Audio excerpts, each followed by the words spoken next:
امریکی صدر Donald Trump نے اس بات کا اظہار کیا ہے کہ وہ انتظامیہ سے انٹرنیٹ سرچ انجن گوگل کے خلاف تحقیقات کروانا چاہتے ہیں کہ گوگل چینی حکومت کے ساتھ کام کر رہا ہے یا نہیں۔ فرانسیسی خبر رساں ادارے AFP کی رپورٹ کے مطابق ٹرمپ نے پیٹر تھائل کی جانب سے غیر مصدقہ بیان دیا کہ گوگل چینی حکومت یا فوج کے ساتھ کام کر رہا ہے۔ ڈونلڈ ٹرمپ نے سماجی رابطے کی ویب سائٹ ٹویٹر پر کیے گئے ایک ٹویٹ میں کہا کہ ٹیکنالوجی میں سرمایہ کاری کرنے والے پیٹر تھائل کا ماننا ہے کہ گوگل کے خلاف غداری کے تحقیقات ہونی چاہیے۔ امریکی صدر نے کہا کہ یہ بات ایک عظیم اور بہترین شخص نے کہی ہے جو ٹیکنالوجی کو کسی سے بھی زیادہ اور بہتر طریقے سے جانتے ہیں۔ ٹرمپ انتظامیہ اس معاملے کو دیکھے گی۔ اس حوالے سے گوگل نے ان الزامات کو بے بنیاد قرار دیا اور تحقیقات سے متعلق پیٹر تھائل کے مقاصد پر سوال اٹھایا جو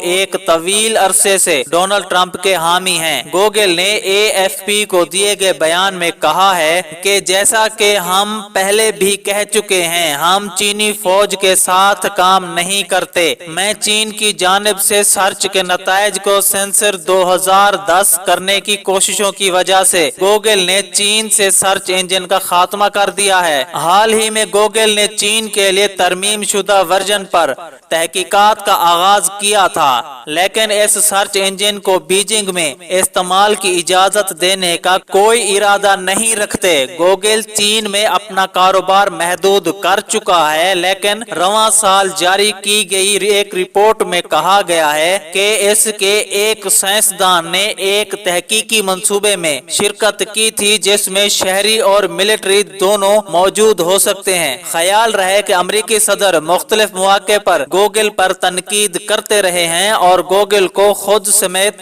اپنے حامیوں کے خلاف تعصب بندی کا الزام بھی عائد کیا تھا۔ رواں سال کے آغاز میں ٹرمپ نے پینٹاگون کے کمپیوٹنگ کنٹریکٹ کی بولی سے دستبردار ہونے پر گوگل پر تنقید کی تھی اور بعد ازاں گوگل کے چیف ایگزیکٹو سے ملاقات کے بعد امریکی صدر نے نرم لہجہ اختیار کیا تھا۔ گزشتہ برس اگست میں ڈونلڈ ٹرمپ نے گوگل کو شدید تنقید کا نشانہ بناتے ہوئے دعویٰ کیا تھا کہ گوگل نیوز سرچ میں دھاندلی کے ذریعے ان کے خلاف خبریں دکھائی جا رہی ہیں۔